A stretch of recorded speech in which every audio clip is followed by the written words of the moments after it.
put down the Pinot Noir. While researchers have long linked heavy drinking to a greater risk of cancer, Harvard scientists have found the most conclusive evidence yet that just a single glass of wine each day may be too much for women with a family history of the disease.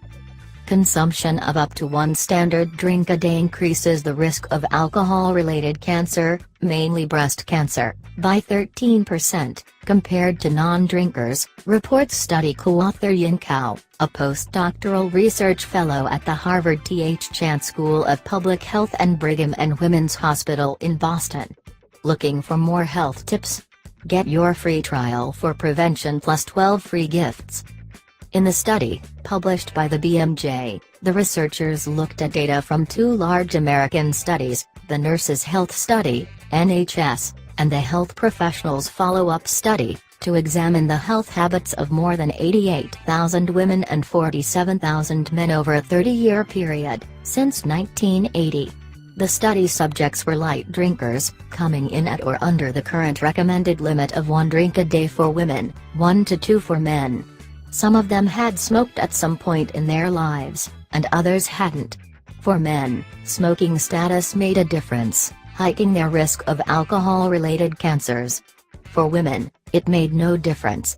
Even those who had never smoked showed a higher risk of breast cancer from drinking just 1 glass of alcohol a day. Smoking is minimally associated with risk of breast cancer, Cao explains, which is why it didn't seem to have much impact on women in this study. In contrast, she says, in men, smoking is a risk factor for all alcohol-related cancers. The researchers estimate that alcohol is behind 3.6% of all cancers worldwide, 1.7% in women and 5.2% in men.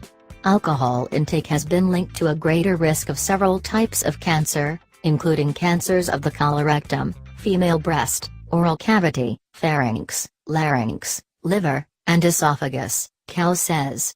Among heavy drinking men, colorectal cancer is the major alcohol-associated cancer.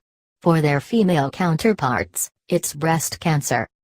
Breast tissue may be more susceptible to alcohol compared to other organs, Cao explains, noting that if they hadn't considered breast cancer in this study, light to moderate drinking wouldn't have shown an uptick in risk of alcohol-related cancers in women at all. Probable explanations involve increased estrogen and androgen levels, she adds. More than 100 epidemiologic studies have linked alcohol with a greater risk of breast cancer, according to the National Cancer Institute. In findings from Oxford University's 2009 Million Women study, every 10 grams of alcohol, about 2 glasses, consumed per day was associated with a 12% jump in breast cancer risk. Binge drinkers also fared badly, showing a higher breast cancer risk than non-bingers, in a 2012 Harvard study. Get real tips for everyday life with Prevention Magazine. It's true that red wine may have certain health benefits, including lowering the odds of heart disease and degenerative diseases such as Alzheimer's, according to the National Institutes of Health. But now it seems that the risks may outweigh the benefits for women who are vulnerable to breast cancer. For people who drink, decisions on levels of alcohol consumption should take into account history of smoking, family history of alcohol-related cancers, and risk profile for cardiovascular diseases, Cao advises.